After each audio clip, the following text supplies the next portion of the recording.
Recording in progress. So ఏది discuss చేసాం ఎంతవరకు డిస్కస్ చేసాం? Direct cost indirect cost discuss చేయాలి అంతే కదా. ఐ మీన్ ఇన్డెప్త్గా వెళ్ళాలి, ఇంకా జస్ట్ నేర్చుకున్నాము, ఇన్డెప్త్గా వెళ్ళాలి. ఓకే,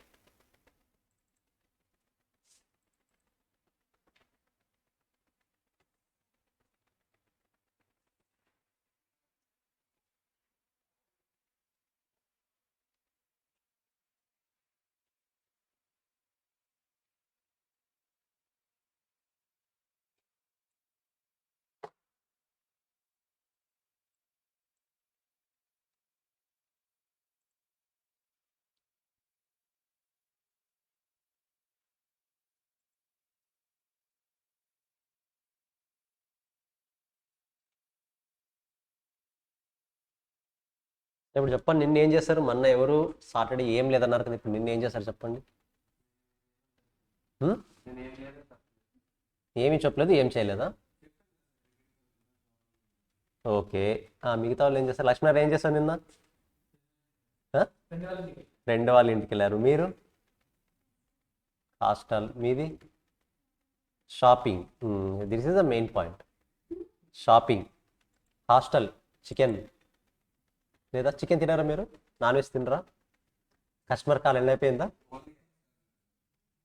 కాల్ బ్యాక్ చేస్తామన్నారా మరి?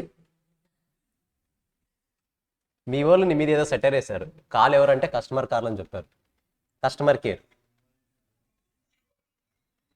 నేనేం చెప్పలేదు, మీ వాళ్ళే చెప్పారు.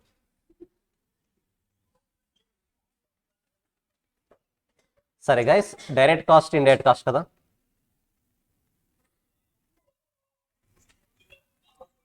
అందున ప్లీజ్ మ్యూట్ యువర్ సెల్ఫ్. సరే, సింపుల్గా ఇంతవరకు ఏం చెప్పుకున్నాం? డైరెక్ట్ కాస్ట్ ఇండైరెక్ట్ కాస్ట్ అంటే మనం ప్రోడక్ట్ యొక్క కాస్ట్లో డైరెక్ట్గా ట్రేజబుల్ చేయగలిగితే డైరెక్ట్ కాస్ట్, ట్రేజబుల్ చేయలేకపోతే ఇండైరెక్ట్ కాస్ట్. సో మరి డైరెక్ట్ కాస్ట్ ఇండైరెక్ట్ కాస్ట్లో మళ్ళీ మనకి 3 టైప్స్ ఉంటాయి: direct material, direct labour, direct expenses. Direct labour, direct expenses. Same అలాగే ఇండైరెక్ట్లో కూడా indirect material, indirect labour, indirect expenses. ఇప్పుడు జస్ట్ ఒక బేసిక్ ఎగ్జాంపుల్, మన మెటీరియల్లో ఉన్న ఎగ్జాంపుల్నే బేస్గా తీసుకొని అందులో ఏవి డైరెక్ట్ ఏవి ఇండైరెక్ట్ ఐడెంటిఫై చేద్దాం. సో మన మెటీరియల్లో ఉన్న ఎగ్జాంపుల్ తీసుకుంటాను నేను. ఫర్ ఎగ్జాంపుల్, నేను ఒక బెంచ్ని మ్యానుఫ్యాక్చర్ చేయాలి అంటే నాకు మెయిన్గా ఏ రా మెటీరియల్ కావాలి? వుడ్ కావాలి. అది బెంచ్లో మనం ఈజీగా ఐడెంటిఫై చేయగలమా, చేయలేమా? అంటే ఒక బెంచ్కి ఎంత వుడ్ యూజ్ చేస్తామన్నది మనం ఐడెంటిఫై చేయొచ్చా, చేయలేమా? చేయొచ్చు. కాబట్టి వుడ్ని డైరెక్ట్ మెటీరియల్గా రాయొచ్చా? వుడ్. ఓకేనా? ఫర్ ఎగ్జాంపుల్, ఒక్కొక్క బెంచ్ని మ్యానుఫ్యాక్చర్ చేయాలంటే డెఫినెట్గా ఒక లేబర్ ఉండాలి కదా. అజూమ్ మన కంపెనీలో, మన మ్యానుఫ్యాక్చరింగ్ ఫ్యాక్టరీలో ఒక లేబరు పర్ డేకి ఒక బెంచ్ని మ్యానుఫ్యాక్చర్ చేస్తాడు అనుకుందాం. ఇప్పుడు ఫర్ ఎగ్జాంపుల్, లేబర్కి పర్ డేకి 300 పే చేస్తే ఆ 300 రూపీస్ ఎవరికి ఛార్జ్ చేయాలి నేను? 300. ఫర్ ఎగ్జాంపుల్, ఈ బెంచ్ ఉంది, ఈ బెంచ్ని ఒక పర్సన్, ఏ అనే పర్సన్ మ్యానుఫ్యాక్చర్ చేశాడు. ఏ అనే పర్సన్కి 300 రూపీస్ నేను వేజ్ పే చేస్తున్నా. ఇప్పుడు ఈ బెంచ్కి ఎంత అమౌంట్ ఛార్జ్ చేయాలి వేజెస్కి సంబంధించి? 300. ఆ పర్సన్కి ఏదైతే పే చేశానో ఆ అమౌంట్ మొత్తం ఖచ్చితంగా బెంచ్కి ఛార్జ్ చేయాల్సిందే కదా. సో నేను ఐడెంటిఫై చేయొచ్చా, చేయలేనా? అది చేయొచ్చు. ఒకవేళ ఈ బెంచ్ మీద 2 మెంబర్స్ వర్క్ చేశారంటే ఎంత ఛార్జ్ చేయాలి? 600. నేను ఐడెంటిఫై చేయొచ్చా, చేయలేను ఈజీగా? So wages is direct labour. ఓకేనా? ఇది పక్కన పెడదాం, ఎక్స్పెన్సెస్ పక్కన పెడదాం కాసేపు. Indirect material. మరి ఇప్పుడు బెంచ్లో వుడ్ తప్ప ఏముండదా? ఉంటుందా, ఉండదా? డెఫినెట్గా యూస్ చేస్తాం. గ్లూ యూస్ చేస్తాం, పాలిష్ పేపర్స్ యూస్ చేస్తాం, పెయింట్ యూస్ చేస్తాం అవసరమైతే. కరెక్టా? ఇప్పుడు మనం కొన్ని చెప్పుకునే పాయింట్స్ అన్నింటి కూడా డైరెక్ట్గా మనం ఐడెంటిఫై చేయగలమా, చేయలేమా? చేయొచ్చా? ఎగ్జాక్ట్గా నెయిల్స్ ఐడెంటిఫై చేయొచ్చు. కరెక్టా? ఒక బెంచ్కి ఎన్ని యూస్ చేస్తామన్నది. సో అది డైరెక్ట్ మెటీరియల్ వస్తుందా, డైరెక్ట్ లేబర్ వస్తుందా? Direct material. కానీ యాడ్ చేయకూడదు. ఎందుకు డైరెక్ట్ మెటీరియల్ యాడ్ చేయకూడదు చెప్తాను. Let wait for some time. Paint ఉంది, పర్టికులర్గా ఒక బెంచ్కి ఎంత పెయింట్ యూస్ చేస్తామో ఐడెంటిఫై చేయొచ్చా, చేయలేమా? చేయొచ్చు. పాలిష్ పేపర్ ఉంది, ఐడెంటిఫై చేయొచ్చా, చేయలేనా నేను? పాలిష్ పేపర్ ఐడియా ఉందా? మన వుడ్ని సర్ఫేస్ సాఫ్ట్ చేయడానికి యూస్ చేస్తాం. మరి ఏ బెంచ్కి ఎంత పేపర్ యూస్ చేస్తామని మనం ఐడెంటిఫై చేయగలమా, చేయొచ్చా, చేయలేమా? డిపెండ్స్ అపాన్ ద అది డిపెండ్స్ అపాన్ వుడ్. ప్రతి బెంచ్కి సేమ్ వుడ్డే యూస్ చేస్తాం కదా. ఇప్పుడు పర్టికులర్గా ఈ బెంచ్ ఉంది, ఈ బెంచ్కి నేను ఎన్ని పేపర్స్ యూస్ చేస్తానంటే మీరు చెప్పగలరా? పాలిష్ పేపర్స్ చెప్పలేము. కొన్ని పర్టికులర్ మీరు ఏదైనా బెంచ్ తీసుకుని ఐడెంటిఫై చేయగలరా? మనం ఐడెంటిఫై చేయగలమా? చేయలేం. సో ఇక్కడ ఏదైతే మనం డైరెక్ట్గా ఐడెంటిఫై చేయలేకపోతున్నామో it comes under indirect material. For example polish paper. ఇంకా కొన్ని ఎక్స్ప్లెనేషన్స్ ఉన్నాయి, నేను క్లారిటీ ఇస్తాను అవి. ఇండైరెక్ట్ లేబర్, ఫర్ ఎగ్జాంపుల్ ఈ బెంచ్లో ఒక ఈ ప్లేస్లో ఒక 10 బెంచెస్ మ్యానుఫ్యాక్చర్ చేశాను నేను, ఓకేనా? మ్యానుఫ్యాక్చర్ చేసిన తర్వాత ప్లేస్ క్లీన్గా ఉంటుందా, ఎలా పడితే అలా ఉంటుందా? అది క్లీన్ చేయించాలి కదా. ఆ క్లీన్ చేయించడానికి 100 రూపీస్ ఒక పర్సన్కి ఇచ్చాను నేను. ఇప్పుడు 100 రూపీస్ ఏ బెంచ్కి ఛార్జ్ చేయాలి నేను? ఐడెంటిఫై చేయొచ్చా? చేయలేము. కాబట్టి దేంట్లో ఛార్జ్ చేయాలి డెఫినెట్గా? ఇది ఇండైరెక్ట్ లేబర్, క్లీనింగ్ ఛార్జెస్. అంటే మనం ఆల్రెడీ వర్క్ కంప్లీట్ అయిన తర్వాత ఆ ప్లేస్ అంతా క్లీన్ చేయించాలి కదా. ఐడెంటిఫై చేయగలమా? చేయలేము. Cleaning charges. ఇంకా ఒక బెస్ట్ ఎగ్జాంపుల్ ఏంటి అంటే సూపర్వైజర్ శాలరీ చెప్పుకుంటాం ఇన్ జనరల్గా. నా దగ్గర ఒక 100 మెంబర్స్ ఎంప్లాయీస్ ఉన్నారు. 100 మెంబర్స్ పర్ఫెక్ట్గా వర్క్ చేస్తున్నారా లేదా అని తెలుసుకోవడానికి ఒక సూపర్వైజర్ని హైర్ చేశాను. ఇప్పుడు లేబర్కి సంబంధించిన ఛార్జ్ అయితే బెంచ్కి డైరెక్ట్గా ఛార్జ్ చేస్తాను నేను. మరి సూపర్వైజర్కి పే చేసే శాలరీ ఏ బెంచ్ కని ఛార్జ్ చేయగలను? చేయలేము. కాబట్టి సూపర్వైజర్ శాలరీని కూడా మనము ఇండైరెక్ట్ లేబర్గా చెప్పుకోవచ్చు. ఇది direct labour, indirect labour, direct material, indirect material, ఓకేనా? ఒకవేళ డైరెక్ట్ మెటీరియల్, డైరెక్ట్ లేబర్లో కవర్ కాని ఐటమ్స్ ఏవైనా ఉన్నాయి అంటే it comes under direct expenses. For example nails ఉన్నాయి, మేకులు, కరెక్టా? అది కూడా బెంచ్లో యూస్ చేస్తాం. బట్ అది బెంచ్కి మెటీరియలా కాదా? ఫస్ట్ చెప్పండి. బెంచ్కి మన నార్మల్గా మెటీరియల్ అంటే మేజర్ పోర్షన్ యూస్ చేయాలి. మన మేజర్ పోర్షన్ ఏది యూస్ చేస్తాం? వుడ్ యూస్ చేస్తాం. So wood will be considered as material, but nails will not be considered as material. In that case it will be comes under direct expenses. Glue అనుకుంటాం కదా, gum. ఒక బెంచ్లో gum ఎక్కువ ఉంటుందా, would ఎక్కువ ఉంటుందా? మరి దేన్ని మెటీరియల్గా కన్సిడర్ చేస్తే బాగుంటుంది? మరి గమ్ని ఏం చేయాలి? కరివేపాకులకు తీసేసేయాలి పక్కనకి. సో పక్కన కంటే ఎక్కడ వేస్తాం? Direct expenses. సో ఏవైతే డైరెక్ట్ మెటీరియల్, డైరెక్ట్ లేబర్కి సూటబుల్ కాదని మీరు అనుకుంటారో all those expenses comes under direct expenses. Same అలాగే ఇండైరెక్ట్లో కూడా మీరు ఇండైరెక్ట్ మెటీరియల్లోను, ఇండైరెక్ట్ లేబర్లోను ఏదైనా యాడ్ చేయలేకపోతున్నారా? Then charge it to indirect expenses. మీరు ఎక్స్పెన్సెస్ని ఛార్జ్ డైరెక్ట్గా ఐడెంటిఫై చేయగలిగితే డైరెక్ట్, ఐడెంటిఫై చేయలేకపోతున్నాము అంటే ఇండైరెక్ట్, ఓకేనా? ఫర్ ఎగ్జాంపుల్ ఇండైరెక్ట్ ఎక్స్పెన్స్ ఇంకో ఎగ్జాంపుల్ చెప్తాను. ఫర్ ఎగ్జాంపుల్ 10 మెంబర్స్ వర్కర్స్ ఉన్నారు. నేను 50 రూపీస్ టీ తెచ్చాను, ప్లాస్టిక్లో తెచ్చాను 50 రూపీస్ది. అందరూ ఈక్వల్గా తాగుతారని గ్యారంటీ ఇస్తారా? అందరూ ఈక్వల్గా తాగితే ఆ 5 రూపీస్ అనేది డైరెక్ట్గా బెంచ్కి ఛార్జ్ చేస్తాను నేను. ఒకటి తాగొచ్చు, ఒకటి తాగకపోవచ్చు, అసలు ఒకటి ఎక్కువ తాగొచ్చు, ఒకటి 10 గ్లాసులు తాగొచ్చు, అవునా కాదా? ఇప్పుడు ఆ టీ ఛార్జెస్ని బెంచ్కి ఛార్జ్ చేయడం పాసిబుల్ అవుతుందా? మరి ఇంకా ఎక్కడ ఛార్జ్ చేయాలి? ఇంకా అల్టిమేట్గా ఇండైరెక్ట్లో ఛార్జ్ చేయాలి. మరి ఇండైరెక్ట్ మెటీరియలా? టీ అనేది మెటీరియలా? పోనీ లేబరా? మరి ఎక్కడ ఛార్జ్ చేయాలి? ఎక్స్పెన్స్. క్లారిటీ వస్తుందా ఎలా సెగ్రిగేట్ చేయాలన్నది? ఏది డైరెక్ట్, ఏది ఇండైరెక్ట్? ఐడెంటిఫై చేయగలిగితే డైరెక్ట్, ఐడెంటిఫై చేయలేకపోతే ఇండైరెక్ట్. మెటీరియల్లో యాడ్ చేయాలంటే డెఫినెట్గా ఇది మేజర్ పోర్షన్ ఉండాలి. Most of the cases major portion అదే ఉండాలి. ఇప్పుడు మీరు కూర్చున్న బెంచ్లో డైరెక్ట్ మెటీరియల్ ఏది చెప్తారా నాకు? మీరు కూర్చున్న బెంచెస్లో ఓన్లీ వుడ్డా? ఐరన్ కూడా. వుడ్ మెటీరియలే, ఐరన్ కూడా మెటీరియలే. మరి ఆ వుడ్ని ఐరన్ని కనెక్ట్ చేయడానికి కొన్ని ఎక్విప్మెంట్ యూస్ చేస్తుంటారు చూడండి. ఏం చేయాలి మరి? వాటిని అవాయిడ్ చేయాలా? ఏ దాంట్లో యాడ్ చేయాలంటున్నా? డైరెక్టా, ఇండైరెక్టా? డైరెక్ట్. మరి మీరు కూర్చున్న బెంచ్లో ఇండైరెక్ట్ ఎక్స్పెన్సెస్ చెప్పండి నాకు చూద్దాం, ఏదైనా ఒకటి. ఏది రూపేష్, ఏదో చెప్పావు? ఇండైరెక్ట్ ఎక్స్పెన్స్ ఏది? వెల్డింగ్. పర్ఫెక్ట్. ఇది చెప్పండి, ఏ బెంచ్కి ఎంత వెల్డింగ్ యూస్ చేస్తారు చెప్పండి చూద్దాం. Actually it comes under indirect labour, కరెక్టా? బట్ అది ఎగ్జాక్ట్ లేబర్ కాదు కాబట్టి మనం ఎక్స్పెన్సెస్ యాడ్ చేస్తాం. బెంచ్కి ఎగ్జాక్ట్ లేబర్ ఏంటి? ఆ వుడ్ని మ్యానుఫ్యాక్చర్ చేసేవాళ్ళు ప్లస్ ఆ ఐరన్ని మౌల్డ్ చేసేవాళ్ళు, కరెక్టా? ఆ మౌల్డ్ చేసే దాంట్లో ఇన్ జనరల్గా కూడా వస్తుంది. ఎన్ని సిమ్స్ యూస్ చేస్తున్నాడు మనోడు, కరెక్టా?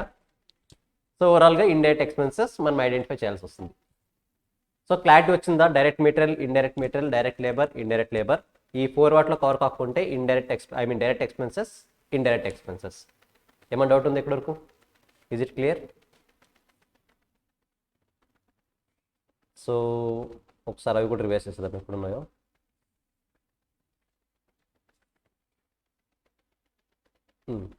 డైరెక్ట్ కాస్ట్, ఇండైరెక్ట్ కాస్ట్, అందులో డైరెక్ట్ మెటీరియల్ ఉంటాయి, డైరెక్ట్ లేబర్ ఉంటాయి, డైరెక్ట్ ఎక్స్పెన్సెస్ ఉంటాయి. ఆల్రెడీ విన్న వాళ్ళకి మేబీ కొద్దిగా తెలిసిన పాయింట్స్ లాగే కనిపిస్తుంది. బట్ మోస్ట్లీ నెక్స్ట్ 2 క్లాసెస్లో మనకు కాస్టింగ్ బేసిక్స్ కంప్లీట్ అయిపోతుంది. ఇంకా మెయిన్ టాపిక్ మార్జినల్ కాస్టింగ్కి ఎంటర్ అయిపోతాం మనం. ఓకేనా? మీ గ్రూప్ 2కి సంబంధించి ఫస్ట్ పేపర్ 12 యూఎస్సీఎంఏ వాళ్ళకైతే పేపర్ 12, సిఏ వాళ్ళకైతే కాస్టింగ్, మార్జినల్ కాస్టింగ్ కాన్సెప్ట్ని స్టార్ట్ చేయబోతున్నాం. ఫర్ సిఎంఏ వాళ్ళకి చిన్న క్లారిఫికేషన్. సిఎంఏ వాళ్ళకి ఏంటంటే మీరు పేపర్ 1లో నేర్చుకున్న మార్జినల్ కాస్టింగ్ ఏదైతే ఉందో that is part 1.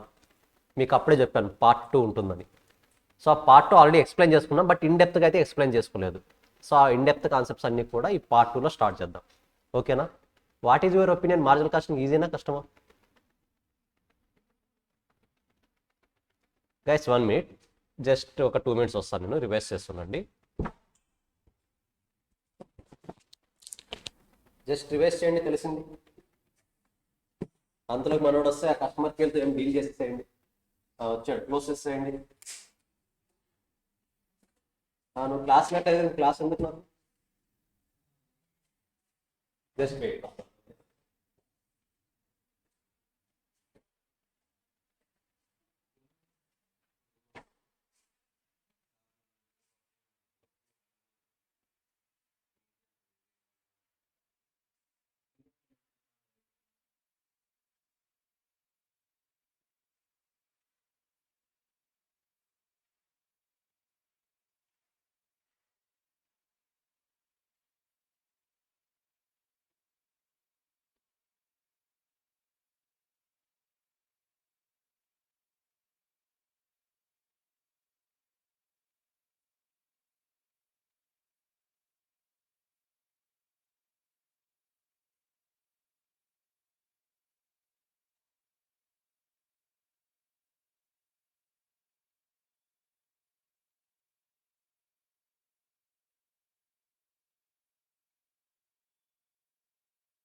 Guys sorry, నాకు కూడా కస్టమర్ కేర్ కాల్ చేశాను.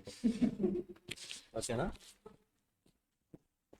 సరే, డైరెక్ట్ డైరెక్ట్ మెటీరియల్కి సంబంధించి కొన్ని ఎగ్జాంపుల్స్ ఇచ్చారు చూడండి ఇక్కడ.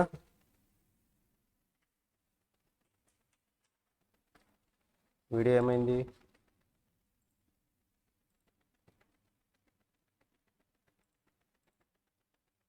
కనెక్షన్ లూజ్ అయిందా?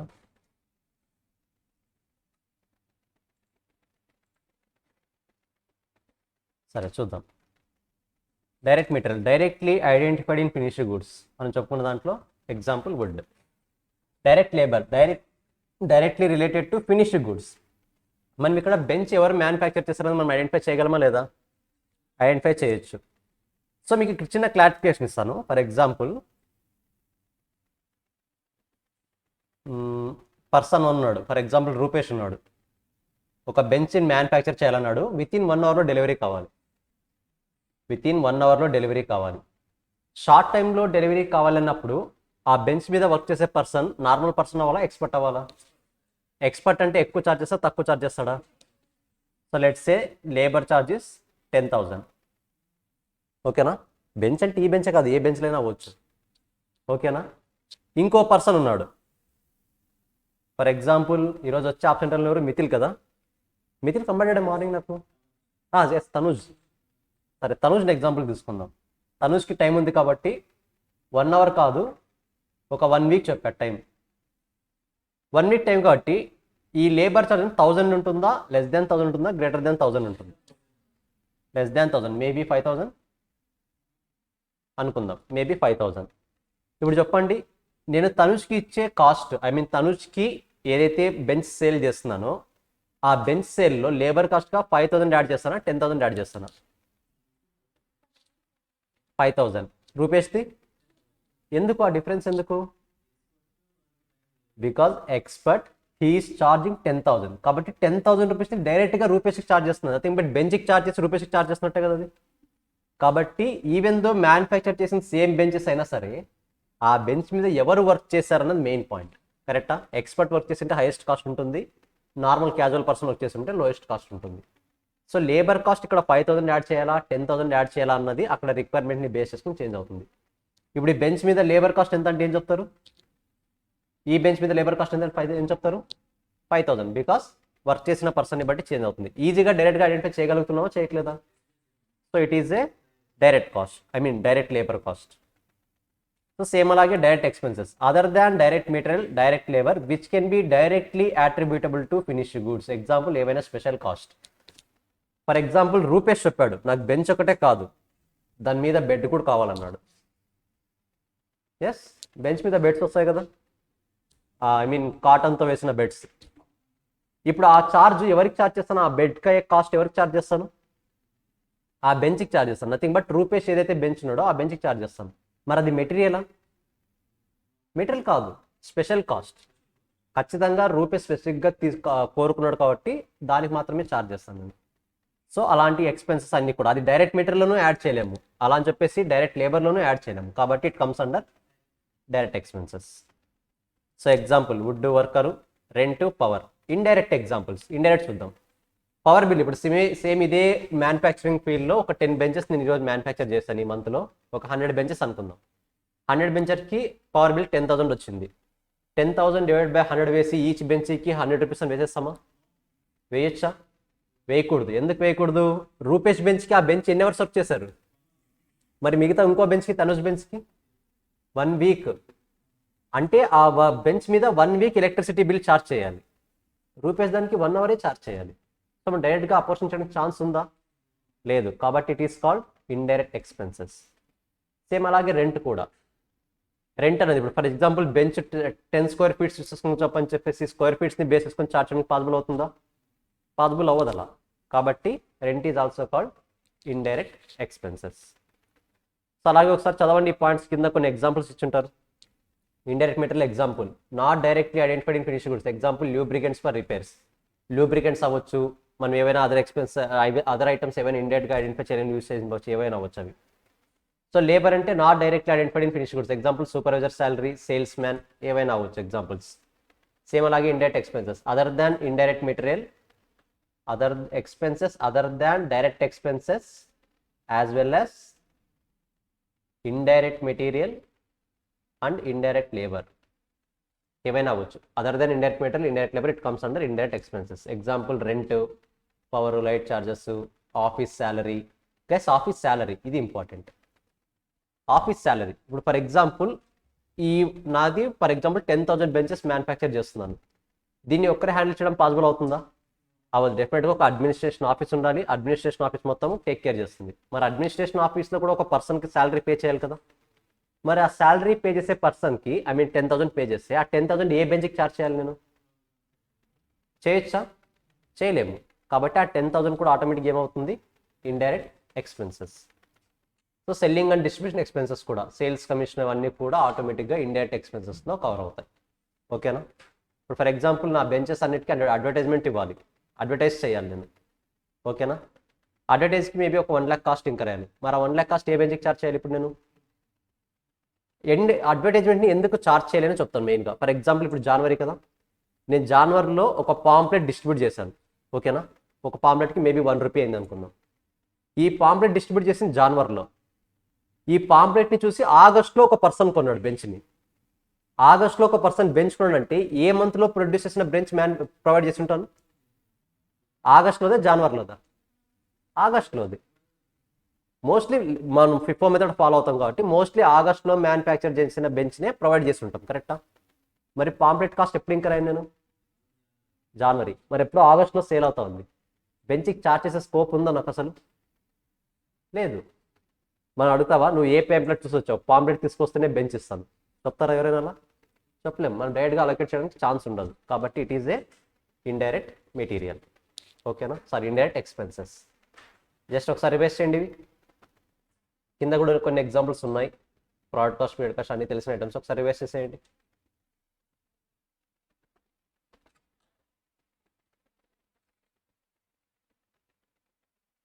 నెక్స్ట్ క్లాస్ ఉందా మరి? 7:30 to 6:30 to 8. 6:30 to 7:30. ఎవరిది? సాయి కుమార్ సార్.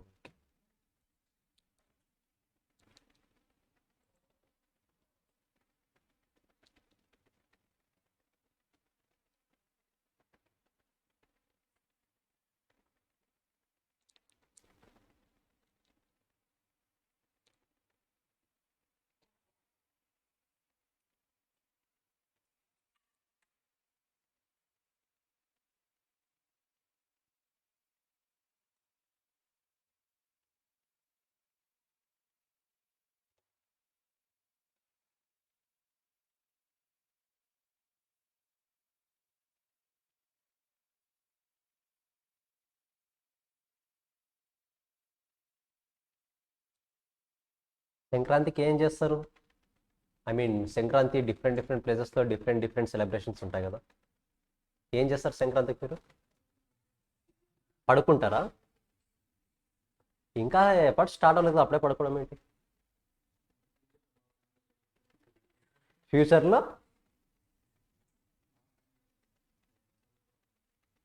సో కరెక్టే, కానీ మరీ ఎక్కువగా థింక్ చేయకూడదు. ఎంటర్టైన్మెంట్ విషయంలో మరీ ఎక్కువ థింక్ చేయకూడదు. సో ఒకవేళ ఇప్పుడు మీకు ఫిబ్రవరిలో, మార్చ్లో ఎగ్జామ్ ఉన్నాయంటే నేను డెఫినెట్గా సంక్రాంతి కూడా చదవాలి అనేవాడిని. 1 డే హాలిడే తీసుకుంటూ కావాలంటే మిగతా టైంలో చదవండి. బట్ ఇంకా స్టార్టింగ్ టైం కాబట్టి మీరు ఈజీగా 3 days రీఫ్రెష్ అవ్వచ్చు, ప్రాబ్లమే లేదు. ఓకేనా? బట్ చెప్పాను కదా, 3 days ముందు ఏం చేయాలన్నది. అట్లీస్ట్ డైలీ 1.5 hours చదివినా సరే ఒక కాన్సెప్ట్ అయిపోతుంది మనకి. At least 1.5 hour. ఆ 3 days కాకుండా, ఆ 3 days మీ ఇష్టం, అస్సలు ఓపెన్ చేయదు, బుక్నే ఓపెన్ చేయద్దు. విశ్వనాథ్ సార్ కాల్ చేసినా లిఫ్ట్ చేయద్దు. ఎలాగో లిఫ్ట్ చేయరు మీరు, నాకు తెలుసు. కస్టమర్ కేర్ అయితే లిఫ్ట్ చేస్తారు కొంతమంది. కైట్స్ అలవాటు ఉందా? కైట్స్ ఎగరేస్తారా? ఇక్కడ మన ఏరియాలో ఇక్కడ అక్కడికి వెళ్ళాలి. మన ఏరియా అయితే లేదు, ఐ థింక్ తెలుసు కదా. హాస్టల్స్లో అలా కూడా చేయాలనుకుంటా కదా. పైకి చేస్తారా? హాస్టల్లో పైకి అలా చేస్తారా? అవునా? I don't know. నాకు ఎగ్జాక్ట్గా ఇప్పుడైతే కండిషన్స్ ఎలా ఉన్నాయో తెలియదు. ఇంకేం చేస్తారు కైట్స్ కాకుండా? అంటే కోడి పందాలు ఆడిస్తారా, బలి ఇస్తారా? ఫస్ట్ ఆడిస్తారా, తర్వాత బలి ఇస్తారు, అంతే కదా. అదర్ దాన్ కోడి పందాలు కాకుండా ఇంకేమున్నాయి? లేదు లేదు, లోకల్గా చాలా కల్చర్స్ ఫాలో అవుతారు. ఎస్, ఐ థింక్ జల్లికట్టు అదే కదా. జల్లికట్టు ఇప్పుడే కదా ఆడేది కదా, కాదా? తమిళనాడు మన చిత్తూరు సైడ్ కూడా ఉంటుంది. చిత్తూరు సైడ్, తిరుపతి సైడ్ కొన్ని బార్డర్స్ ఏవైతే ఉన్నాయో అక్కడ కూడా ఫాలో అవుతారు. ఐ థింక్ సంక్రాంతికా కాదన్నది నాకైతే క్లారిటీ లేదు అంతగా. ఉమ్, ఏది? అది ఎక్కడ? ఓకే, అది ఏ లొకాలిటీలో వస్తుంది? మదనపల్లి. ఓకే, మేబీ ఉండొచ్చు. చాలా చాలా కల్చర్స్ ఉన్నాయి. మనకు ఫేమస్గా తెలిసింది కోడి పందాలు ఒక్కటే, బట్ కోడి పందాలని మించినవి కూడా చాలా ఉన్నాయి ఇంకా సెలబ్రేషన్స్. చిన్నపిల్లలకి రేగి పళ్ళు పోస్తారా? ఎస్ ఎస్ ఎస్, నేను కూడా చూసాను ఎప్పుడో ఒకసారి. మా ఊరి సైడ్ ఫేమస్ జల్లికట్టు. గౌతమ్ శెట్టి ఎక్కడ మీది? Jallikattu I think around Chittoor or Tirupati ఆ డిస్టిక్ అలా ఉంటుంది. Yes, AP. So different different ఉంటాయి, సెలబ్రేట్ చేసుకుంటూ లాస్ట్ టైం కైట్స్ ఎగరేయండి, లాస్ట్ టైం కోడి పందాలు ఆడండి. ఇంకా డెఫినెట్లీ నెక్స్ట్ ఇయర్ మీరు డెఫినెట్గా సెలబ్రేట్ చేసుకుంటారన్న గ్యారంటీ ఉండదు, డెఫినెట్గా ఉండదు. ఎస్ సార్, చిత్తూరు డిస్టిక్ అదే, అరౌండ్ చిత్తూరు సైడ్ అలా జరుపుతాయి. అంటే నేను చెప్పేది యాజ్ ఎ స్టూడెంట్గా జరుపుకోరని చెప్తున్నా, స్టూడెంట్గా కాకుండా ఒక ఎంప్లాయీగా జరుపుకోవాలని నేనైతే ఎక్స్పెక్ట్ చేస్తున్నా. ఓకేనా? పాసిబిలిటీ ఉందా లేదా మనకి? 100% ఉంది, అందరికీ ఉంది. కరెక్టా?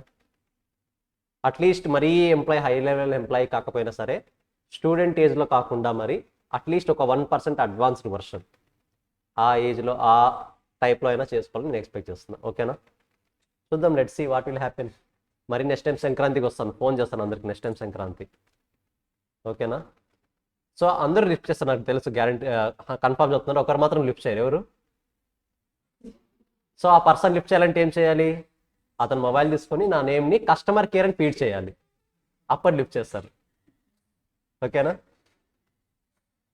సరే, ఇంకా తెలిసిందే కదా, వేరియబుల్ కాస్ట్, ఫిక్స్డ్ కాస్ట్ అన్నీ కూడా. మీ నంబర్, నా నంబర్ లేదా మీ దగ్గర? I think Gautam new student అనుకుంటా కదా. ఎక్కడుంది మనకు? ఐ థింక్ టెలిగ్రామ్లో మీకు లింక్స్ వస్తాయి అనుకుంటా కదా. వస్తుంది గౌతమ్, మీకు టెలిగ్రామ్లో లింక్స్ వస్తాయి, ఆ లింక్స్లో ఉంటుంది. టెలిగ్రామ్ దాంట్లో లింక్స్ వస్తాయి కదా, అందులో ఉంటాయి. సరే, వేరియబుల్ కాస్ట్, ఫిక్స్డ్ కాస్ట్ ఈ ప్యాటర్న్స్ కూడా ఆల్రెడీ డిస్కస్ ఉంది కదా. Constant changes, fixed cost per unit ఏమవుతుంది, ఫిక్స్డ్ కాస్ట్ టోటల్ ఏమవుతుంది, వేరియబుల్ కాస్ట్ పర్ యూనిట్ ఏమవుతుంది, వేరియబుల్ కాస్ట్ ఇన్ టోటల్ ఏమవుతుందో అన్ని డిస్కస్ చేసేస్తాం. So semi variable cost one of the most important point again. So already మనం discuss చేసుకున్నాం, based on యూనిట్స్ని base చేసుకున్నాం. ఐ థింక్ బట్ యాక్టివిటీ లెవెల్ని బేస్ చేసుకుని మనం కాస్ట్ని ఫిక్స్డ్ కాస్ట్గా డివైడ్ చేస్తాం, వేరియబుల్ కాస్ట్గా డివైడ్ చేస్తాం. బట్ కొన్నిసార్లు రెండు ఉంటాయి, both fixed cost as well as variable cost.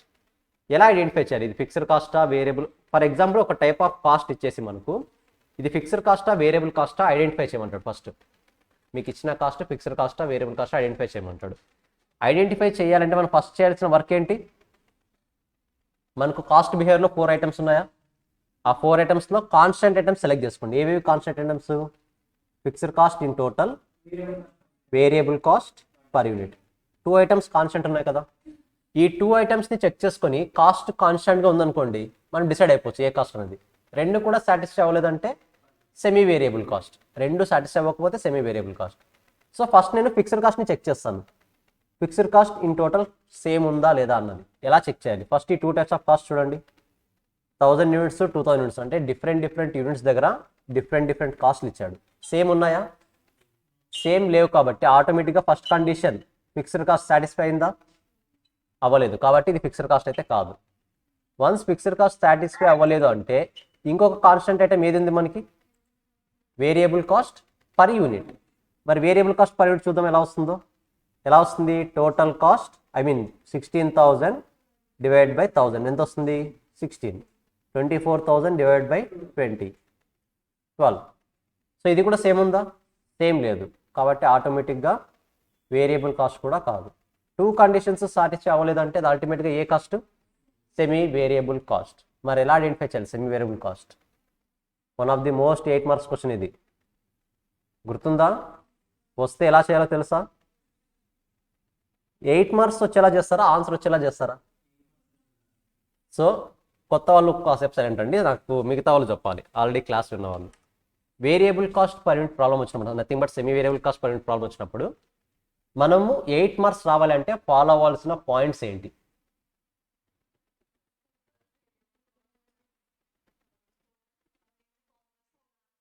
Formula రాయాలి ఫస్ట్ పాయింట్, కరెక్టా? ఏది ఫార్ములా ఏంటి? Change in total cost divide by change in number of units. సరే రాస్తారు. దాని తర్వాత ఫర్ ఎగ్జాంపుల్ ఫస్ట్ స్టెప్ అదే కదా, చేంజ్ ఇన్ టోటల్ కాస్ట్ ఎంత? 8000 డివైడ్ బై 1000 ఎంత వస్తుంది? 8 వస్తుందా? 8 మార్క్స్. ఇది ఏంటి 8 ఏంటి రాయాలి, that is the main point. Measurements గుర్తుందా? మెజర్మెంట్స్ అట్ ఎనీ కాస్ట్ మనము మిస్ చేయకూడదు. So variable cost per unit అని రాయాలి. Once variable cost per unit అని రాసిన తర్వాత నెక్స్ట్ ఏం చేస్తారు? అజ్యూమ్ ఇదే క్వశ్చన్ 8 మార్క్స్ వచ్చింది అనుకుందాం, ఏం చేస్తారు? వేరియబుల్ కాస్ట్ పర్ యూనిట్ రాసేస్తారు. ఇది నెక్స్ట్ స్టెప్ ఏంటి? ఫిక్స్డ్ కాస్ట్ని ఫైండ్ అవుట్ చేస్తారు. సరే, సపరేట్గా ఫిక్స్డ్ కాస్ట్ ఎంత చూపిస్తారు, వేరియబుల్ కాస్ట్ ఎంత చూపిస్తారు. నెక్స్ట్ ఇంకా ఏమైనా కేర్ తీసుకోవాల్సి ఉందా ఫుల్ మార్క్స్ రావాలంటే? కాన్స్టెంట్ ఐటమ్ చెక్ చేసినట్టు చూపించాలి. That is the main point, analysis. మీరు అనాలసిస్ పార్ట్ రాయకుండా ఇదంతా రాస్తే మాత్రం యూజ్ లేదు. హార్డ్లీ 4 మార్క్స్ మించి పడవు. 8 మార్క్స్ క్వశ్చన్ చాలా మంది అనుకుంటారు, ఇంత సింపుల్ క్వశ్చన్ 8 మార్క్స్ ఏంట్రా వాడికి ఇంత ఈజీగా ఇచ్చాడు పేపర్ అని. బట్ వాడు మహా అంటే తిక్కోవడం కాదు, అంత ఈజీ అయితే కాదు. డెఫినెట్గా వాడు 8 మార్క్స్కి ఇంత చిన్న ఈజీ ప్రాబ్లం ఇస్తున్నాడు అంటే డెఫినెట్గా మీ నుంచి ఎక్స్పెక్ట్ చేస్తున్నది ఏంటి? అనాలసిస్. మీరు బాగా అబ్జర్వ్ చేస్తే ప్రతి ఒక్క క్వశ్చన్కి ఏది ఎక్కడ స్ట్రెస్ చేసి చెప్పాలో అక్కడ ఆ పాయింట్ డిస్కస్ చేస్తాం చాలాసార్లు. ఆ స్ట్రెస్ చేస్తున్న పాయింట్ని మీరు డెఫినెట్గా అనాలసిస్ పార్ట్లో రాయాలి. అసలు ఎలా డిసైడ్ అవుతుంది వేరియబుల్ సెమీ వేరియబుల్ కాస్ట్ అని? నువ్వు చెక్ చేసుకుంటున్నావు, ఫిక్స్డ్ కాస్ట్ అవుతుందో చెక్ చేసుకుంటున్నావు, వేరియబుల్ కాస్ట్ అవుతుందో చెక్ చేసుకుంటున్నావు. రెండూ పాసిబుల్ అవ్వట్లేదు కాబట్టి నేను కంక్లూజన్కి వచ్చాను, ఏమని? సెమీ వేరియబుల్ కాస్ట్ అని. దాని తర్వాత నేను ఒక్కో పాయింట్ డిరైవ్ చేసుకుంటూ వస్తాను. వేరియబుల్ కాస్ట్ పర్ యూనిట్కి ఫార్ములా ఏంటి, దాంట్లో టోటల్ కాస్ట్లో వేరియబుల్ కాస్ట్ ఎంత, ఫిక్స్డ్ కాస్ట్ ఎంత అన్నది. నేను నార్మల్గా ఐ థింక్ ఒక 1.5 year బ్యాక్ అబ్జర్వ్ చేసింది. ఇక్కడ కరెక్షన్ ఆన్సర్ పేపర్స్ వస్తాయి కదా, అక్కడ అబ్జర్వ్ చేసింది ఏంటంటే ఫస్ట్ ఈ ప్రాబ్లమ్ సాల్వ్ చేస్తాను, తర్వాత ఆ మిస్టేక్ ఏంటో చెప్తాను. అది ఓకేనా? అక్కడ నేను అబ్జర్వ్ చేసిన mistake. For example variable cost per unit 5 rupees వచ్చేది, 8 రూపీస్ వచ్చేసింది. నేను 1000 యూనిట్స్ దగ్గర బేస్ తీసుకుంటా. 1000 యూనిట్స్ దగ్గర టోటల్ కాస్ట్ ఎంత? 16,000. ఇందులో డెఫినెట్గా ఫిక్స్డ్ కాస్ట్ ఉంటుంది, వేరియబుల్ కాస్ట్ ఉంటుంది. వేరియబుల్ కాస్ట్ ఎలా వస్తుంది? 8 into 1000, 8,000. వన్స్ టోటల్ 16,000లో 8,000 వేరియబుల్ కాస్ట్ అయితే ఫిక్స్డ్ కాస్ట్ ఎంత అవుతుంది? 8,000. కరెక్టా? మీరు ఈ పాయింట్ రాసిన తర్వాత మెయిన్గా మార్క్స్ వెళ్ళే ఆప్షన్ ఉన్న పాయింట్ 8 into 1000 ఎందుకు తీసుకున్నాం? 8 into 1000? Because you should write the formula for total variable cost. Variable cost per unit into number of units, ఆ ఒక ఫార్ములా రాయాలి. సరే, ఇంత రాసిన తర్వాత కూడా ఫుల్ మార్క్స్ పడతాయంటే ఇంకా ఒక మార్క్ పోయే ఛాన్స్ ఉంది. ఎక్కడ తెలుసా? మీరు 1000 యూనిట్స్ దగ్గర తీసుకున్నా 2000 యూనిట్స్ దగ్గర తీసుకున్నా సేమ్ ఆన్సర్ వస్తుంది అన్న పాయింట్ అక్కడ రాయాలి. లేకపోతే ఎందుకు 1000 యూనిట్స్ తీసుకున్నావు? రీజన్ చెప్పాలి కదా, ఎందుకు తీసుకున్నావు? నాలాంటి వస్తాడు కూడా, ఎందుకు 1000 తీసుకున్నావు? అప్పుడు మీరేం చెప్పాలి? 2000 తీసుకో, ఎవరు వద్దన్నారు? ఆ ఆన్సర్ కంక్లూజన్లో రాయాలి మీరు. That is the main point. అప్పుడు మాత్రమే 8 మార్క్స్ వస్తాయి. లేదు సార్ సింపుల్గా 4 మార్క్స్ ఇచ్చారా, ఈ అజంప్షన్స్ అవసరం లేదు. జస్ట్ అనాలిసిస్ ఒక 2 lines రాసి ప్రాబ్లమ్ సాల్వ్ చేస్తే వచ్చేస్తుంది. ఓకేనా? మోస్ట్ ఇంపార్టెంట్, బేసిక్స్లో ఉన్నా కూడా ఇది 8 మార్క్స్ ఇంపార్టెంట్ క్వశ్చన్. ఓకేనా? మిస్ చేయొద్దు. సో ఇంకోసారి క్లారిటీ చెప్తున్నాను. ఫస్ట్ ఏం రాయాలి ఈ టైప్ ఆఫ్ క్వశ్చన్స్ వచ్చినప్పుడు? నువ్వు అసలు సెమీ వేరియబుల్ కాస్ట్గా ఎలా డిసైడ్ అవుతున్నావు, దాన్ని ఎలా కంక్లూజన్కి వచ్చావు. సో ఆ టైప్స్ రాయాలి, స్టెప్స్ రాయాలి. దాని తర్వాత variable cost per unit formula రాయాలి, ఫిక్స్డ్ కాస్ట్ని సెగ్రిగేట్ చేస్తూ రాయాలి. అన్నీ కనుక్కున్న తర్వాత, అన్నీ ఐడెంటిఫై చేసిన తర్వాత మోస్ట్ ఇంపార్టెంట్ పాయింట్, నేను ఈ ఎగ్జాంపుల్లో 1000 యూనిట్స్ దగ్గర క్యాలిక్యులేట్ చేశాను. If you want to identify 2000 units then you can calculate. ఎందుకంటే క్వశ్చన్లో ఫిక్స్డ్ కాస్ట్ అడిగాడు అనుకోండి, find out the fixed cost అని, మీరు 1000 యూనిట్స్ దగ్గర ఐడెంటిఫై చేసినా సేమ్ కాస్టే వస్తుంది. 2000 దగ్గర ఐడెంటిఫై చేసినా సేమ్ కాస్ట్ వస్తుంది. బట్ వాట్ ఇఫ్ క్వశ్చన్లో వేరియబుల్ కాస్ట్ ఐడెంటిఫై చేయమంటే, అలాంటప్పుడు ఏం చేయాలి? డెఫినెట్గా మనము 1000ది వేరు 2000ది వేరు సపరేట్ ఐడెంటిఫై చేయాలా లేదా? కాబట్టి ఆ పార్ట్ కంక్లూజన్ పార్ట్ అనేది మోస్ట్ ఇంపార్టెంట్. ఓకేనా? నేను ఒక స్టూడెంట్ దాంట్లో అబ్జర్వ్ చేసింది అయితే ఇదే. ఈ ఫార్ములా రాయలేదు, జస్ట్ రాశాడు 8 into 1000 అని రాశాడు, ఆన్సర్ రాశాడు. బట్ ఆ 8 into 1000 ఏంటి అనేది రాయలేదు.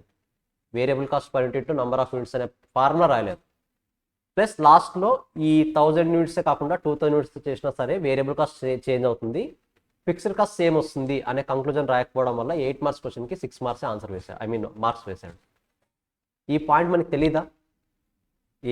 కానీ రాయలేదు అంతే, తెలుసు కానీ రాయలేదు. అందుకని నేను ఆల్వేస్ ఏం చెప్తాను, మీ మైండ్లో వచ్చిన ప్రతి పాయింట్ పేపర్ మీద ఉండాలి. డెఫినెట్గా మీ మైండ్లోకి ఒక పాయింట్ వచ్చిందంటే డెఫినెట్గా అది పేపర్ మీద ఉండాలి. అలా ట్రై చేయండి. సో క్వశ్చన్ పేపర్ నోట్ స్పెసిఫిక్గా మెన్షన్ చేస్తున్నాడు, all your working note should be part of your answer అని. దాని మీనింగ్ ఏంటి? మైండ్లో ఉన్న ప్రతి పాయింట్ ఇక్కడ ఏమి ప్రజెంట్ చేయాలని. ఈ టైంలో మైండ్లో ఏదైనా తిక్క ఆలోచనలు వచ్చాయనుకోండి, దాన్ని ప్రజెంట్ చేస్తారా? ప్రజెంట్ చేయకూడదు. ఓకేనా గైస్? ఒకసారి క్లారిటీ వచ్చింది, అది ఎలా ఐడెంటిఫై చేస్తామో ఒకసారి చూసుకోండి. ఐ థింక్ పాత వాళ్ళు డౌట్ లేదు, బట్ కొత్త వాళ్ళు చెప్తున్నాం. ఒకసారి చూసుకోండి ఎలా వచ్చింది అది. ఏమైనా డౌట్స్ ఉంటే అడగండి. Fixed cost 8000, variable cost 8000. ఇప్పుడు సేమ్ ఇదే 2000 యూనిట్ దగ్గర కూడా చెక్ చేయాలి కదా మనం. 2000 యూనిట్ దగ్గర ఎంత కాస్ట్? 24,000. డెఫినెట్గా ఫిక్స్డ్ కాస్ట్ ఉంటుంది, వేరియబుల్ కాస్ట్ ఉంటుంది. ఫస్ట్ ఏం ఐడెంటిఫై చేస్తాను? Variable cost 8 into 2000 units 16,000 units. అల్టిమేట్గా బ్యాలెన్స్ ఇంక్వైర్ ఫిక్స్డ్ కాస్ట్ ఎంత అవుతుంది? 8,000. సో ఏది చేసినా ఫిక్స్డ్ కాస్ట్ అయితే సేమ్ వస్తుంది, వేరియబుల్ కాస్ట్ చేంజ్ అవుతుంది. ఆ చేంజ్ అవుతున్న పాయింట్ని మనం హైలైట్ చేయాలి. ఓకేనా? జస్ట్ ఒకసారి రివర్స్ చేసేయండి.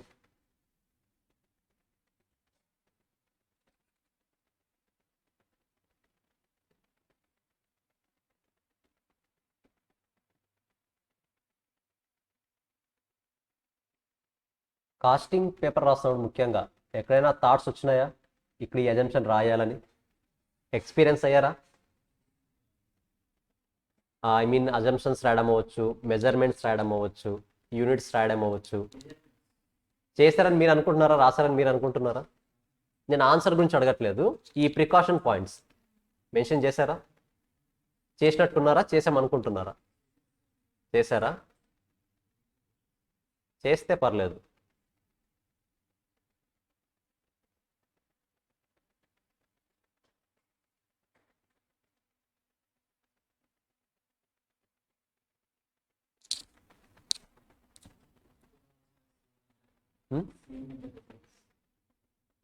చెప్పలేము. మోస్ట్లీ నా గెస్ కరెక్ట్ అయితే February 1st వీక్. నా గెస్ అనుకుంటున్నా, బట్ నేనెవరు అనుకోవడం చెప్పాలంటే, అవునా కదా?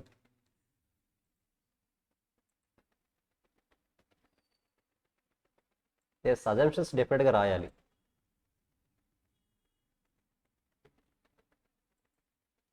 అజంప్షన్స్ రాయాలి, బట్ అజంప్షన్స్ రాయడం వల్ల మనకి ఏమైనా యూజ్ ఉందా?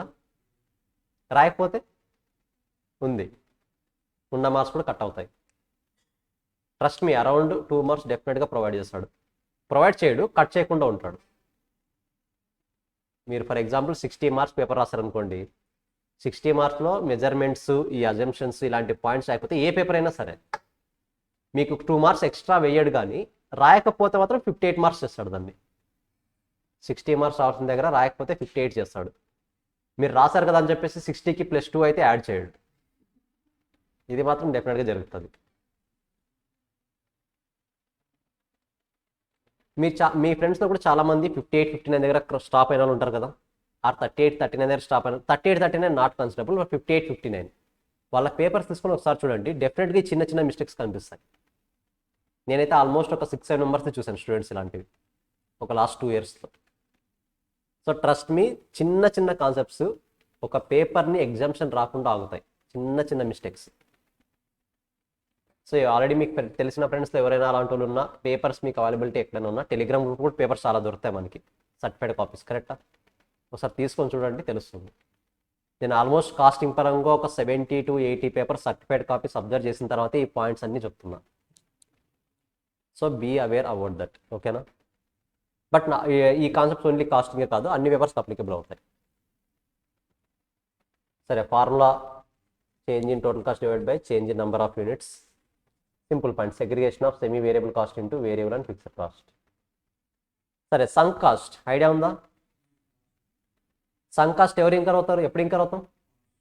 ఎప్పుడో పాస్ట్లో ఇంకర్ అయి ఉంటాం. ఇప్పుడు ఏదైనా ఒక డిసిషన్ తీసుకోవాలంటే దానివల్ల ఏమైనా యూజ్ ఉంటుందా? యూజ్ ఉండదు. ఫర్ ఎగ్జాంపుల్, బెస్ట్ ఎగ్జాంపుల్ ఏంటంటే 10 years బ్యాక్ ఏదో ఒక మిషన్ కొన్నాం, ఆర్ ఫిక్స్చర్స్ ఏదో కొన్నాం. ఇప్పుడు నా ప్రోడక్ట్ని ప్రొడ్యూస్ చేయాలా వద్దా అని డిసైడ్ చేయడానికి 10 years బ్యాక్ ఇంకరైనా కాస్ట్ మనల్ని ఏమన్నా ఇన్ఫ్లుయెన్స్ చేస్తుందా? ఇప్పుడు ఇన్ఫ్లుయెన్స్ చేయదు. సో అలాంటి కాస్ట్ని సంక్ కాస్ట్ అంటాం. It is not relevant to decision making. So cost incurred in past but never influence the current decision making. Present decision మేకింగ్స్ని ఎలాంటి ఇన్ఫ్లుయెన్స్ చేయదు. ఎలాంటి డిసిషన్ మేకింగ్లో దీన్ని రిలవెంట్ కాస్ట్గా కన్సిడరేషన్ అయితే తీసుకో. So example, research and development cost కూడా. For example, నేను ఏదో ఒక ప్రోడక్ట్ని మ్యానుఫ్యాక్చర్ చేయాలనుకున్నాను, దాని మీద ఒక 1.5 year రీసెర్చ్ చేయించి కాస్ట్ ఇంకర్ అయ్యాను. రీసెర్చ్ చేయాలంటే జస్ట్ గూగుల్లో వెతికితే సరిపోతుందా? అట్లీస్ట్ ఆ గూగుల్ వెతకాలన్న ఇంటర్నెట్ ఉండాలి కదా. సో కాస్ట్ ఇంకర్ అయ్యాను. ఇప్పుడు నేను రీసెర్చ్ అండ్ డెవలప్మెంట్ మీద ఇంకర్ అయిన కాస్ట్ అన్నది ఫర్దర్గా నెక్స్ట్ ఒక 10 years తర్వాత నా ప్రోడక్ట్ని కంటిన్యూ చేయాలా స్టాప్ చేసేయాలా అనే పాయింట్కి ఏమైనా యూజ్ అవుతుందా? యూజ్ అవ్వదు. ఎందుకంటే ఆ టైంలో 10 years తర్వాత ప్రజెంట్ మార్కెటింగ్ కండిషన్స్ని బేస్ చేసుకొని డిసిషన్ తీసుకుంటా, కరెక్టా? అంతేగాని ఎప్పుడో స్టార్టింగ్లో ఇంకరైనా రీసెర్చ్ అండ్ డెవలప్మెంట్ కాస్ట్ ఏమైనా ఇంకర్ యూస్ చేసుకుంటున్నా అంటే డెఫినెట్గా లేదు. That is called sunk cost. ఇంకా ఆపర్చునిటీ కాస్ట్. ఈ కాస్ట్ లేకుండా కాన్సెప్ట్ ఉంటుందా కాస్టింగ్? 99% ఆఫ్ ది కేసెస్ మీరు డిసిషన్ తీసుకుంటున్నారంటే opportunity cost plays vital role, కరెక్టా? మీరు బాగా గుర్తుంటే మనకు మార్జినల్ కాస్టింగ్లో ఒక కాన్సెప్ట్ వస్తుంది. మీరు బ్యాంక్స్లో ఇన్వెస్ట్ చేస్తారా, ఫ్లాట్లో ఇన్వెస్ట్ చేస్తారా అన్న క్వశ్చన్ గుర్తుందా? మొత్తం మీ పర్సెప్షన్నే మార్చేస్తుంది ఆపర్చునిటీ కాస్ట్. సో డిస్కస్ చేద్దాం అది కూడా. సింపుల్గా ఇక్కడ వరకు ఆపర్చునిటీ కాస్ట్ అంటే ఏంటి అంటే, మీకు 2 alternatives ఉన్నప్పుడు ఒక ఆల్టర్నేటివ్ కాకుండా ఇంకొక ఆల్టర్నేటివ్ని సెలెక్ట్ చేసుకోవడం వల్ల, for maybe second alternative select చేసుకున్నారు, ఫస్ట్ ఆల్టర్నేటివ్ని వదిలేశారు. సెకండ్ ఆల్టర్నేటివ్ని సెలెక్ట్ చేసుకోవడం వల్ల ఫస్ట్ ఆల్టర్నేటివ్ నుంచి మీరు ఏదైనా మిస్ అవుతుంటే ఆ మిస్ అవుతున్న వాల్యూస్ని ఆపర్చునిటీ కాస్ట్ అంటాం. ఫర్ ఎగ్జాంపుల్, మీకు 3 examples చెప్తాను. ఒకే కాన్సెప్ట్ 3 partsగా చెప్తాను. నాకు SBI బ్యాంక్ ఉంది, ఇంకోటి పంజాబ్ నేషనల్ బ్యాంక్ ఉంది, యూనియన్ బ్యాంక్. ఇక్కడ 10% రిటర్ను, ఇక్కడ 11%, ఇక్కడ 12%. ఓకేనా? నా దగ్గర ఒక 10 lakhs ఉంది. 10 lakhs నేను SBIలో ఇన్వెస్ట్ చేస్తే, 10 lakhs నేను SBIలో ఇన్వెస్ట్ చేస్తే డెఫినెట్గా పంజాబ్ నేషనల్ బ్యాంక్తోనూ యూనియన్ బ్యాంక్తో నాకు సంబంధం లేదు ఇంకా, కరెక్టా? అంటే దాని నుంచి వచ్చే రిటర్న్స్ నాకు రావు. ఇప్పుడు నేను SBIలో 10 lakhs ఇన్వెస్ట్ చేయడం వల్ల what is the opportunity cost to me? 23%, 11%, 12%, 1%? ఆ పర్సంటేజ్లో చెప్పండి. నేను SBIలో 10 lakhs ఇన్వెస్ట్ చేయడం వల్ల డెఫినెట్గా పంజాబ్ నేషనల్ బ్యాంక్ నుంచి యూనియన్ బ్యాంక్ నుంచి రావాల్సిన రిటర్న్ నాకు రాదు, కరెక్టా? సో అక్కడ ఆపర్చునిటీ కాస్ట్ ఏంటి? పంజాబ్ నేషనల్ బ్యాంక్ నుంచి యూనియన్ బ్యాంక్ నుంచి వచ్చే రిటర్న్ని నేను వదులుకుంటున్నా. సో నాకు కావాల్సింది ఓవరాల్ ఆపర్చునిటీ కాస్ట్ ఏంటి అంటే 10 lakhs SBIలో ఇన్వెస్ట్ చేయడం వల్ల ఓవరాల్గా నాకు ఆపర్చునిటీ కాస్ట్ పర్సంటేజ్ ఎంత? ఇక్కడ 1%, 2%, 23%, 12%, 11%, 2%. ఇంకా guys you should answer. Right answer wrong answer మనకు అవసరమా? కాదు. మీరు అనాలిసిస్ ఏంటి అది చెప్పండి అంతే. ఎంత? 2. ఇంకా 20%, 23%. మరి ఏది? 2. మీదేది? 2. ఎస్ లక్ష్మీనారాయణ, అందరిది 2నేనా? మీదెంత? 2. Yes Sharan, 2. Ultimately not 2. So opportunity cost is always best alternative available. 10%, I mean SBIలో invest చేయకపోతే నాకు బెస్ట్ ఆల్టర్నేటివ్ నెక్స్ట్ ఏది? Union Bank. So 12% is the opportunity cost. Next best alternative SBI కాకపోతే నెక్స్ట్ బెస్ట్ ఆల్టర్నేటివ్ ఏది నాకు? Of course SBI అనేది alternative కాదు నాకు చెప్పాలంటే ఉన్న 3 optionsలో. బట్ నేను ఒకవేళ SBIలో ఇన్వెస్ట్ చేస్తే నెక్స్ట్ బెస్ట్ ఏది? Union Bank. So 12% is the opportunity cost. ఒకవేళ యూనియన్ బ్యాంక్లో ఇన్వెస్ట్ చేశాను 10 lakhs, then what is the opportunity cost no? 12% Union బ్యాంక్లో ఇన్వెస్ట్ చేశాను. ఒకవేళ యూనియన్ బ్యాంక్లో ఇన్వెస్ట్ చేసే పాసిబిలిటీ కనుక నాకు లేకపోతే ఎక్కడ ఇన్వెస్ట్ చేస్తా? That is called 11% is the opportunity cost. Clarity వస్తుందా? బట్ నాట్ 10%, ఎందుకంటే 10% అనేది నెక్స్ట్ బెస్ట్ ఆల్టర్నేటివ్ కాదు నాకు. క్లారిటీ వస్తుందా? 10% అనేది నెక్స్ట్ బెస్ట్ ఆల్టర్నేటివ్ కాదు. నెక్స్ట్ బెస్ట్ ఆల్టర్నేటివ్ పర్సెంటేజ్ మాత్రమే ఆపర్చునిటీ కాస్ట్. క్లారిటీ వస్తుంది కదా? కన్ఫ్యూజన్ ఏం లేదు కదా? నథింగ్ బట్ ఆపర్చునిటీ కాస్ట్ని కన్సిడర్ చేయాలంటే సింపుల్గా చెప్తున్నా, టాప్ 2 ఆప్షన్స్ సెలెక్ట్ చేసుకోవాలి. అంతే కదా? టాప్ 2 ఆప్షన్స్ సెలెక్ట్ చేసుకొని ఫస్ట్ ఆప్షన్ సెలెక్ట్ చేసుకుంటే సెకండ్ ఆప్షన్ ఆపర్చునిటీ కాస్ట్ అవుతుంది. సెకండ్ ఆప్షన్ సెలెక్ట్ చేసుకుంటే first option is the opportunity cost. Clear? మీకు ఇంకో క్వశ్చన్ కూడా అడుగుంటాను. ఫర్ ఎగ్జాంపుల్, మేబీ మనం ఒక ఆల్రెడీ జాబ్ చేస్తున్నాం అనుకుందాం. Maybe 1 lakh is the salary.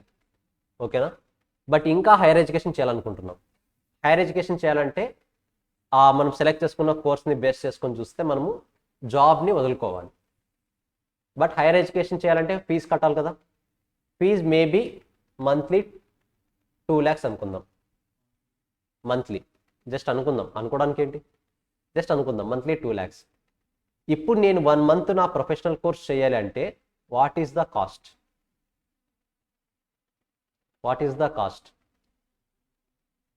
నేను జాబ్ చేయకుండా నా కోర్సు ప్రొఫెషనల్ కోర్స్ కంప్లీట్ చేయాలి అంటే 1 monthకి కాస్ట్ ఎంత? 3 lakhs, 2 lakh, 1 lakh? 3 lakh. డెఫినెట్గా మీరు ఈ డిసిషన్ తీసుకోవడం వల్ల ఏమని, ప్రొఫెషనల్ కోర్స్ చేయాలి అనే డిసిషన్ తీసుకోవడం వల్ల అల్టిమేట్గా 2 lakhs ఇంకర్ అవుతారు. ఇది ఎక్కడ చూపిస్తారు? మీరు అకౌంట్స్లో చూపిస్తారు 2 lakhs అని. బట్ డిసిషన్ తీసుకోవాలి కదా, చేయాలా వద్దా అనేది. చేయాలా వద్దా అని డిసిషన్ తీసుకోవాలి అంటే ఓన్లీ 2 lakhsని కన్సిడర్ చేస్తే సరిపోదు, మీరు లాస్ అవుతున్న 1 lakhని కూడా కన్సిడర్ చేయాలి. అదే కదా ఆపర్చునిటీ కాస్ట్ అంటే, డిసిషన్ మేకింగ్ కోసం తీసుకునేది. So according to costing your education cost will be 3 lakhs. But according to accounts your education cost will be 2 lakhs. So అందుకనే అకౌంట్స్ కన్నా కాస్టింగ్ అనేది యాక్యురేట్ రిజల్ట్ ఇస్తుంది డిసిషన్ మేకింగ్లో, ప్రాఫిట్ లాస్ రూపంలో కాదు. Only decision making point of వ్యూలో accounts కన్నా కాస్టింగే పర్ఫెక్ట్ యాక్యురేట్ రిజల్ట్ ఇస్తుంది. బట్ ప్రాఫిట్ ఎంత లాస్ ఎంత అన్నప్పుడు అకౌంట్స్ కాస్టింగ్ కన్నా అకౌంట్స్ పర్ఫెక్ట్ క్లారిటీ ఇస్తుంది.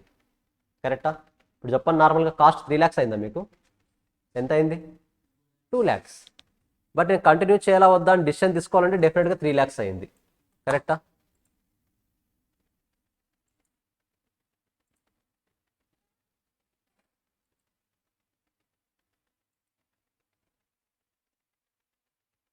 కరెక్టా? క్లారిటీ వస్తుందా ఆపర్చునిటీ కాస్ట్కి ఎగ్జాంపుల్? సో ఎంసీక్యూస్తో అడిగే ఛాన్స్ ఉంది. నెక్స్ట్ బెటర్ ఆల్టర్నేటివ్ ఈ పాయింట్. ఓకేనా? 10%, 11%, 12%. ఒకవేళ నేను 11%లో 12%లో ఇన్వెస్ట్ చేయాలనుకుంటే నెక్స్ట్ బెటర్ ఆల్టర్నేటివ్ ఉంది. మోస్ట్ బెనిఫిట్ నాకు ఎక్కడ వస్తుందో అదే సెలెక్ట్ చేసుకోవాలి. ఓకేనా? Punjab national bank. ఒకవేళ పంజాబ్ నేషనల్ బ్యాంక్లో ఇన్వెస్ట్ చేశాను అనుకోండి, నెక్స్ట్ బెటర్ ఆల్టర్నేటివ్ ఏది నాకు? గైస్ ఎప్పుడైనా సరే రిటర్న్ ఎక్కడ ఎక్కువ వస్తుందో అది ఆలోచించాలి కదా మనం. Union bank 12%.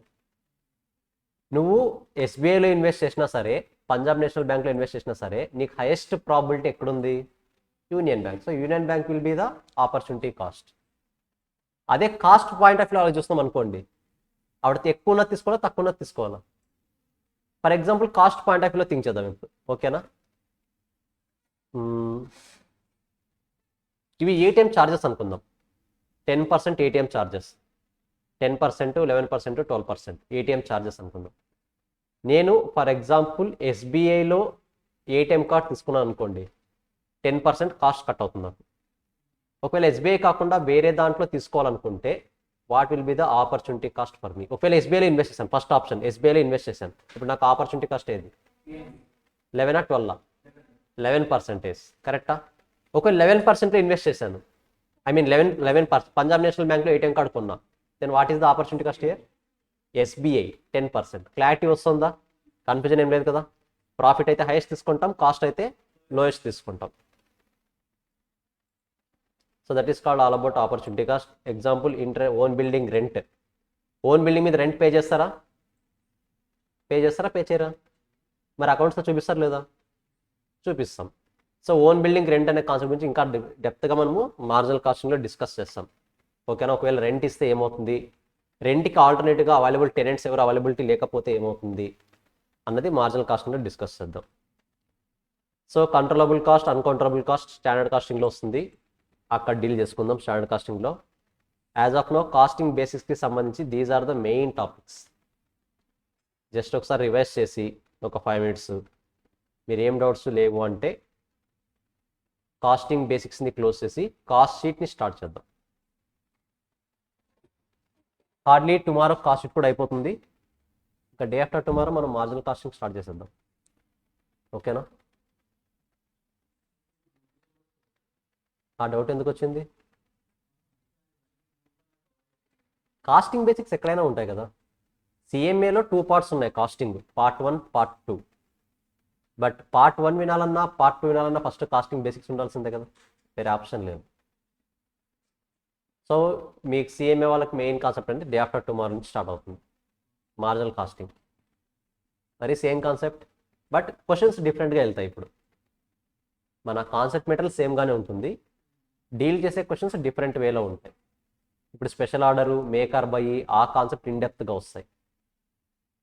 మీకు part 1లో ఉన్న ఇన్డెప్త్గా అవి ఉండవు, part 2లో వస్తాయి. part 1లో ప్యూర్లీ ఫార్ములా బేస్డ్. కరెక్టా?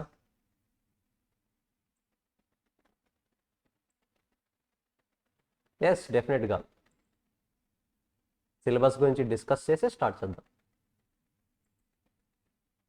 సో జస్ట్ ఒక 2-3 minutes రివైజ్ చేయండి, ఒక 5 minutes.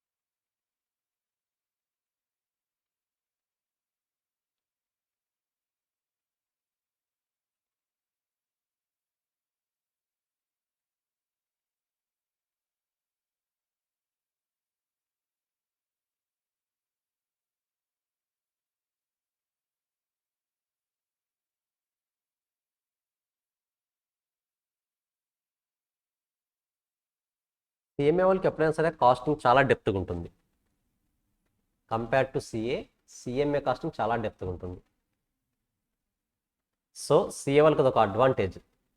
ఎక్కడైతే కాస్టింగ్ కంబైన్డ్గా వింటారో మనం నేర్చుకోవాల్సిన దానికన్నా అడ్వాన్స్డ్ వర్షన్లో నేర్చుకుంటాం. సో పేపర్ ఎంత టఫ్ ఇచ్చినా సరే ఈజీగానే అనిపిస్తుంది. అంటే సిఏ వాళ్ళకి. సిఎంఏకి కొంచెం బాగా డిఫికల్ట్గానే ఉంటుంది compare to CA costing paper వరకు మాత్రం. ఎందుకంటే you are the experts in cost, కాబట్టి తప్పదు. సిఏ వాళ్ళకి ఏది డిఫికల్ట్గా ఎక్కువ, ఎప్పుడు నార్మల్గా ఏది ఎక్కువ ట్రై చేస్తాడంటే అకౌంట్స్ ట్రై చేస్తాడు. ఈవెన్ దో క్వశ్చన్ కూడా చాలా సింపుల్గా ఉంటుంది కానీ చాలా లెంతీగా ఉంటుంది కంపేర్ టు సిఎంఏ. సిఏలో అకౌంట్స్ ఎక్కువ టెస్ట్ చేస్తాడు డెప్త్ పరంగా. Compare to CA, CMA accounts easy. కానీ కాస్టింగ్ మాత్రం సిఎంఏ వాళ్ళకి టఫ్, సిఏ వాళ్ళకి ఈజీ. అలా అని చెప్పి సిఏ ఈజీ అనట్లేదు, రెండు కూడా సేమ్ స్టాండర్డ్సే.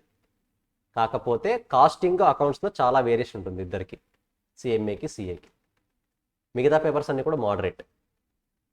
ఇంకా ట్యాక్స్, లా, ఇంకేది ఆడిట్, ఎస్ఎం, ఓఎం ఉండదు కదా సిఏ వాళ్ళకి. సిఏ వాళ్ళకి ఓఎం ఉండదు. OM separate topic. OM is also a part of costing. So ఓవరాల్గా 3 parts ఓఎంని కూడా యాడ్ చేస్తారు మీకు. ఆల్రెడీ part 1 కంప్లీట్ అయిపోయింది, part 2 ఇప్పుడు స్టార్ట్ అవుతుంది. Plus OM separate costing concept, అది కూడా స్టార్ట్ అవుతుంది. బట్ కాస్టింగ్ లాగా ఉండదు ఓఎం సబ్జెక్ట్, డిఫరెంట్ కాన్సెప్ట్. అది లాజికల్ వేలో వెళ్తుంది, బాగుంటుంది. కాస్టింగ్ కన్నా ఓఎం చాలా ఇంట్రెస్టింగ్ ఉంటుంది సబ్జెక్ట్. ప్రాక్టీస్ చేయడం కూడా అలాగే ఉంటుంది. ఎగ్జామ్లో హార్డ్లీ నేను చెప్తున్నాను కదా, 2.5 hours పేపర్ని కంప్లీట్ చేస్తారు మీరు, ఇంక్లూడింగ్ ఎస్ఎం. చాలా ఈజీగా అయిపోతుంది. బట్ ఎక్స్ప్లెనేషన్కి చాలా టైం పడుతుంది. మనం ప్రాక్టీస్ చేసినప్పుడు చాలా టైం పడుతుంది. ఎగ్జామినేషన్ పాయింట్ ఆఫ్ లో చాలా ఈజీగా అయిపోతుంది. ఆల్రెడీ ఐడియా ఉందా ఓఎం తీసుకున్నారు ఎవరైనా ఆల్రెడీ సపరేట్ ఎక్కడైనా తీసుకోలేదా తీసుకున్నారా ఈజీనా కష్టం ఓఎం ఈజీనా అయితే ఇప్పుడు రారా క్లాస్కి వస్తారా